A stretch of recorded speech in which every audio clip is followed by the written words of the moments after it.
Am I wrong for resenting my parents for having me as a bringing the family together baby and putting so much on me before I was even born? My parents met after their first spouses died. My mom was 2 years out from her first husband dying and my dad was maybe 3 years out from his wife dying. It might have been closer to 4. I feel like I heard both. Anyway, they both had kids from their first marriage. My mom had 2 kids who were 6 and 7 when she met my dad and my dad had a 9-year-old when he met my mom. They dated for like 2 years before they got married. Their kids never liked it. They never got close. Extended family mentioned how fractured things were before they lived together even and how it got worse when they all moved into the same house.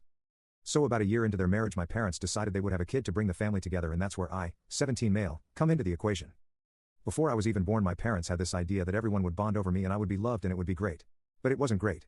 Nobody bonded over me except for maybe the 2 of them and even then I think they were bonded just fine before. My half-siblings never wanted a half-sibling. They never wanted their parent to have a baby with someone who wasn't their dead parent. I was not a welcome member of the family and I have felt that dislike for as long as I can remember back. My half-siblings totally resented me existing and eventually my parents did too. It was subtle at times. But they used to tell me I had a job to do and that was to reach out to my half-siblings. If I mentioned how unhappy it made me to be rejected they'd say I was supposed to keep trying anyway and that was the whole point. After finding out they had me to bring everyone together I realized it was their way of saying that was the point of me being alive. Other ways it showed is when I didn't get something 100% right and they'd ask me if I could ever do what I was supposed to. The older I get the more it becomes an issue. 2 of my half-siblings got married in the last 2 years. I wasn't invited to either wedding. One of my half-siblings has at least 2 kids now too and I never met them. My parents encouraged me to send gifts and reach out and try to be involved but my half-siblings shut that down. Another fucked up thing they did in an effort for me to be the unifying baby or whatever you'd call it, is they named me after their dead spouses.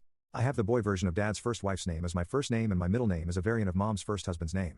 That has sucked on multiple different levels and apparently my half-siblings blew every fuse when they heard my name for the first time. My parents typically call me by both in some double-barrel type of name.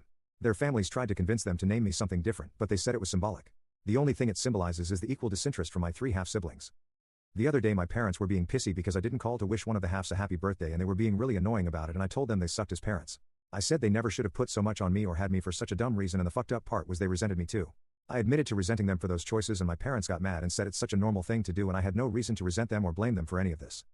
AITA?